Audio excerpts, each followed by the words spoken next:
I've had a lot of questions about how you manage and set up the CN06 GPS receivers as part of a Multiwii platform. I have another video that goes through the different settings and how you configure it, but I thought it would be useful to put together a troubleshooting video as so many people have had problems with it. This one that we're looking at here is actually the V3 version. It comes on the 45mm mounting platform, so it's quite nice here. As you can see, I've actually got my Multiwii board, and then on top I actually have the board itself, and that's out of the way of all of the heavy electronics, and then it's covered by this cover that goes on top. Apologies, it looks a little bit complicated on here, but it's really not. We have the Bluetooth adapter here, so I can talk to the model via the PC without a cable. This is the Immersion RC Easy OSD display that takes the feed from the camera. Over here, just out of sight, is the I2C board that talks to the GPS unit and then converts that into something that the Multiwii board can understand. And these bits and pieces at the back, that's the switch that controls the lights on the model, that's the receiver, and that's the transmitter for the video. But all that is secondary to this thing that we're going to talk about here today. So let me zoom in. I'll actually talk about the connections on the side, and then we'll go through how you connect this up to the PC and how you troubleshoot it if it doesn't appear to be working for you. So here we are zoomed in. So this is the board itself, and again you can see here on the edge it actually reads +5V, transmit, receive and ground. So it's very easy to spot. The red wire goes into +5V, the black wire goes into ground, and then the yellow and the green wires go into transmit and receive. And not all the cables I've had that have come supplied with these things have had the transmit and receive in the right way. So one of the first things I'll always say is if you can't seem to be able to talk to the board, swap those two around. You can't hurt the board. It just means that you can try the other polarity of it with the transmit receive and it'll work. Never swap the 5 volts and ground around, because that will cause you a problem.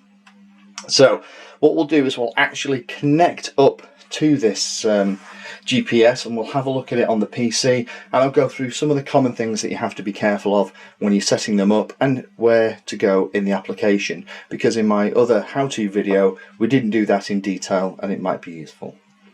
So next thing we'll talk about is the cable that we need to connect this to the PC.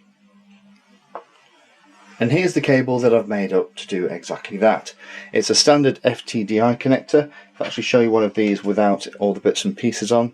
It kind of looks like this. You'll definitely need an FTDI connector if you're playing with Multiwii. This is how you talk to the board.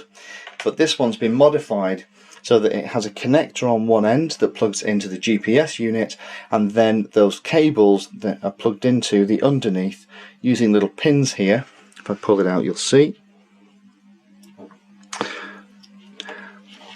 So that the +5V and receive go into the +5V and receive on the FTDI connector, and the transmit and receive go into the RXI and the TXO connections on the board. And again, if you ever have a problem where you can't see the GPS, the first thing I'd do is swap the transmit and receive wires around and see if that makes a difference for you. So this obviously plugs into the PC. This end is going to plug into the GPS. Let's do all of that now and go from there.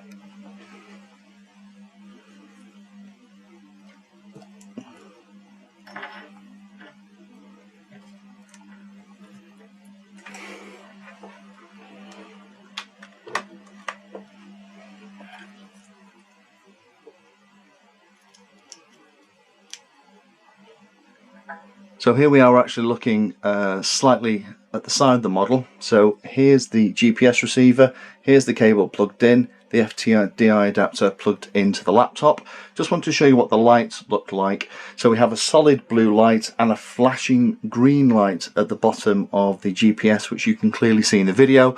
There's also the receive light on the FTDI connector is also flashing in time as well. The video's not picking that up very well, but in the same pulse as the green light on the GPS, the FTDI is flashing as well. Now that is looking good. That means that the FTDI board can hear the GPS and it's receiving data and it's sending that up the USB cable. Next thing to do is start the application on the PC and to have a look and see if we can figure out what it's saying. So here we are in the application now. We've just opened it on the PC with it connected, and what we'll do is we'll select the right receiver. This is going to be COM9. Now, you'll see at the bottom that although it can see traffic, that little flashing light on top of the red symbol down here means that it can see something on COM9, but it can't hear it. The default is set to 9600 baud. We just need to change that to 115,200, and magically everything bursts into life. Here we can see the location on the globe that we're at. We can see the UTC time code. And we can also see that she's got a 3D lock and all the other bits and pieces. So this absolutely confirms that it's working. So this is worthwhile doing if you are troubleshooting the GPS bits and pieces on your Multiwii. The first thing to do is to reconnect the CN06 GPS like this, confirm that using the UBX protocol at 115,200 you can get all this data and you get a good fix. If that works, then the next thing to do is to check the I2C board is happy, connect the GPS to the I2C board, power it all up, leave it and watch the I2C board's flashing LED. It should flash 3 times to indicate that it cannot see that GPS lock in 3D and is passing that on to the Multiwii board. Hopefully that's helpful for those of you who've been struggling with this. Please comment, subscribe or ask any questions if you have any. Thanks for watching. Happy flying.